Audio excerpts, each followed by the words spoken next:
The first Sino-Japanese War, fought between 1894 and 1895 over influence in Korea, marks a pivotal rupture in East Asian history. It revealed the declining power of the Qing Empire and announced Japan's arrival as a modern imperial state.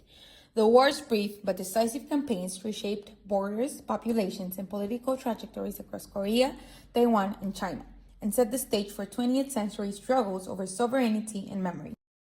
Centers on Korea as both chaos and theater. A peninsula long in China's tributary orbit that Japan regarded as essential to its security and economic expansion. When the Donghak peasant uprising and subsequent Korean instability erupted in 1894, both Beijing and Tokyo dispatched troops. Instead of restoring order, those deployments escalated into full warfare. The conflict quickly exposed technological, organizational, and doctrinal contrasts between a modernizing Japan and a faltering Qing state. Japan's motivations combined strategic insecurity, economic interest, and national ideology. After the major reforms, Tokyo embraced Fukoku Kyohei, rich country, strong army, and viewed territorial expansion as both a defensive necessity and an instrument of prestige. Korea's proximity, resources, and ports made it a logical target. Controlling the peninsula promised security against rival powers and access to markets and materials for Japan's growing industries. The Donghak crisis offered a diplomatic pretext for intervention, which Japan transformed into a wider campaign to displace Chinese influence and secure territorial gains.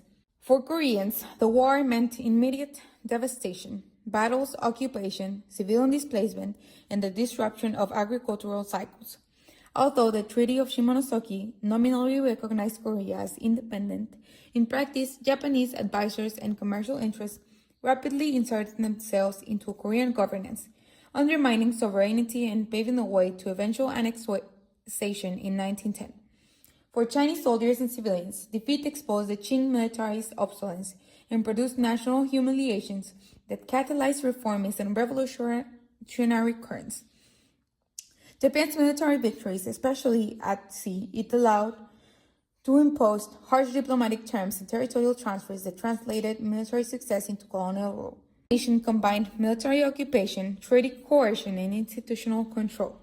The Treaty of Shimonoseki forced China to cede Taiwan and the pescadores to Japan, pay a heavy indemnity, and renounce suzerainty over Korea. These legal instruments legalized Japan's new empire. On the ground, Japan instituted military policing, land reforms favoring Japanese settlers and companies, educational policies to assimilate subject populations, and violent suppression of resistance. Policies visible in Taiwan and later expanded in Korea.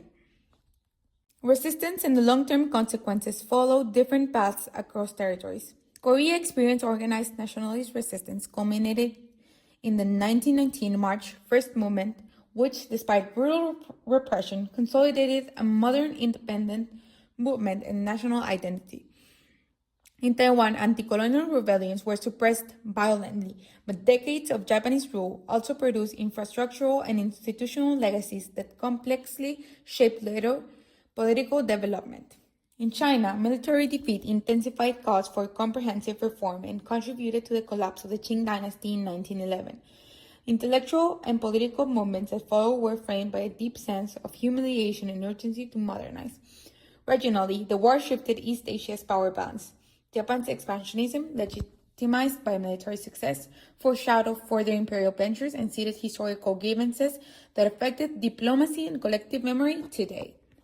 Critically reflecting on colonial histories matters because colonialism produced structures and narratives that persist. Territorial disputes, economic dependency, cultural erasure, and contested memories.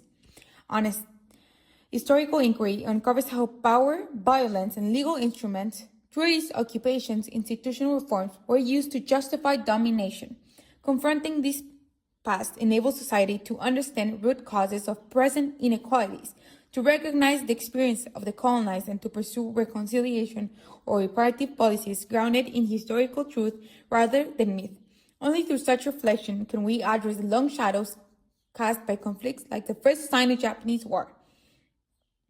The First Sino-Japanese War was brief in time but vast in consequence, a conflict that remained borders, identities, and powers, and that continues to demand critical reflection if we are to understand East Asia's present and work toward a just future.